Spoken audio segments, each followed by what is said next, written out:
Welcome back to Game On now. Time to switch focus and look at what's happening on the world stage in as far as the Club World Cup. And of course, Shane McGregor will join me. Shane, let's talk about what's happening with the English clubs and the German clubs out at the Club World Cup. Good news for all of them. They've all qualified, of course, for the knockout stages. Let's start with Chelsea. One thing that came out of this group was pretty clear. The Brazilian teams mean business, with Chelsea finishing second in this group. Was that a big shock for you? No, it wasn't a big shock. If I said to you the last 2 weeks, watch the South American teams in this tournament, because they always do well in it, number one. Number two, the conditions suit them. So, it makes a big difference. You come from Europe, where your summers are 22, then it's a heat wave. You come into 32, 34, 35. It's a big difference. And the Brazilians are used to that. South American teams are all used to that. We're all professional. They're all professional. They're all trying to do a job, but it does affect you. It certainly does. One side in this group didn't lose a game. That, of course, was Flamengo, the Brazilians. Their most impressive feat was the 3-1 win over Chelsea, where it was a great second-half performance after the 1 hour mark, with Chelsea having led 1-0 from the first half. What do you think of that particular fixture, and what did it tell you about the two top sides in this group? Yeah, both deserve to be there, put it that way. So Chelsea, I think, just ran out of steam. If you look at it, at the end of the day, the legs went. After the break as well, things change. You get these water breaks in between. Coaches come on, do a little bit of coaching, and that makes a big difference. They seem to turn it around straight away. But also, tired legs from Chelsea in the heat, it catches up with you. So they qualified. That's the main thing. Going forward, it's going to be a bit different. We'll see what happens. Now it's knockout football. Another team that did well is Manchester City.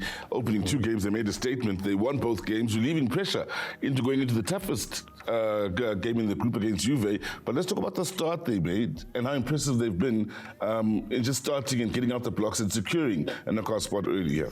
They've actually surprised me in this tournament, to be very honest with you.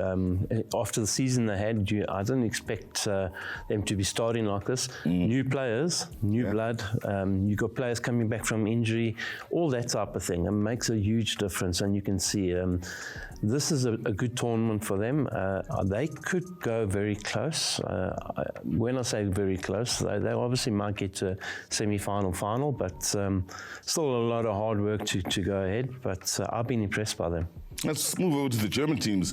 Bayern Munich started the tournament and made the biggest statement of all the teams with that 10-0 win over Auckland City, of course, but then beat the Argentine side, Boca Juniors 2-1. We thought, hey, good team, good win for Bayern Munich, which also made a statement, until they ran into a brick wall in Benfica, the surprise winners of the group, of course, with Benfica beating Bayern 1-0.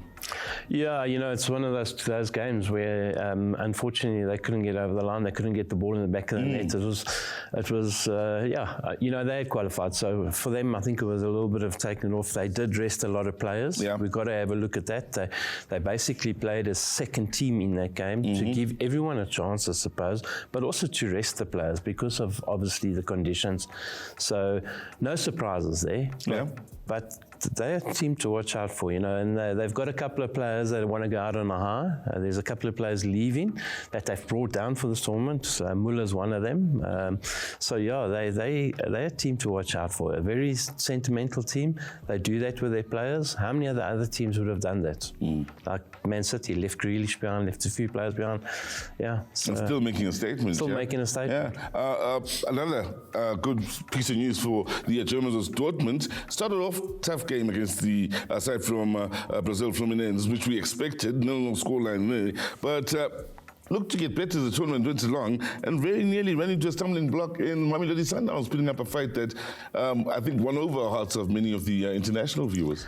Won over my hearts, to be honest. It was a very good performance against them. Dortmund are a strong team. When we spoke about this group earlier, and I said, the first game was a hard game for them as such, but they had to play Sundowns, and it was never easy game. They got the result. That's the main thing. Another Bellingham on the scene, which is another good thing for football. I mean, he's very similar to his brother. Sure. Influential as well. Influential as well. Terribly so. He was very influential in that game. So, for them, it's a good result for them. They go through.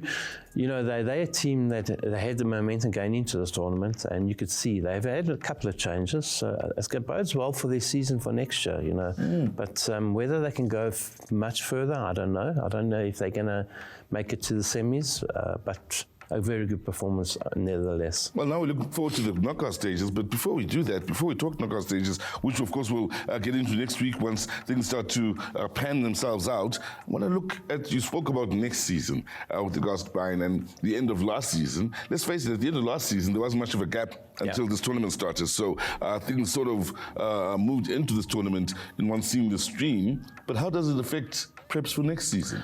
Well, you spoke about the likes of Grealish not being around for City and so on. New players coming in as well. How does this throw your plans into awry, or how does it make? What are the challenges here for the coaches? Well, if you look at it, there's no rest. That's the big thing. So it's a good thing and a bad thing in both ways. If you look at the Man City team, brought new players in, they've all brought them along. So for them, it's a good thing because obviously they get the chance to use them. But on the other hand, is the rest for the players that have been playing the whole season, and also for going forward. How much time are they going to have to prepare? Depending on how far they go in the tournament, how much time they're going to have to prepare for the new season. So it's going to be a juggling act. Something it's like a World Cup type thing where players come back, you rest them, and then you see players like the first month or so aren't there because of obviously they need to be rested. So for some clubs, it's a good thing. Man City has been a good thing. For other clubs, not so much. You need to rest players. Players have had a long, hard season domestically to come in and then have to do this, and especially in that heat. The heat takes it out of you, the travel. So it's a good and bad thing for clubs. But for the clubs that have brought new players, very good. For the other clubs, it's just a difficult one for how you balance it for next year. Let's talk about the differences of coming together for a club competition that's very much like a World Cup in the structure in the off-season, rather than an international competition in the off-season, because now you've got the club stage together, so to speak, and like you say, the new players get to play in competitive action against some very good opposition as well, as opposed to, let's say, if you go into a World Cup where players are playing in different teams, different fitness regimes, depending on which teams you play for, and you come back and players at different levels of fitness and readiness at the start of the season. Is this a positive in something that's very new to world football as well? This is a big positive for those for that, the international clubs as such, because you together, you're building that togetherness for the following season, which is a good thing. I mean, I believe in you got to have team build-ups for the whole pre-season leading into the next year. So for that part of it is very good, where you don't have individuals going to all different countries all over the place, where now all of a sudden you've got to come back and reincorporate it. This is kept together. Good thing and a bad thing, as I said, but it bodes well for all the teams going forward for next year. Well, it's challenges for the coaches. I tell you what, it's a good thing for us football lovers. We're sitting at home and not having to put in the work and just enjoy the football that is on show with the very best in the world, of course, strutting their stuff. Stay with us as we keep the show moving along. Talking about Mamelodi Sundowns, talking about what's happening locally, including Jerry Skosana coming back to the fold.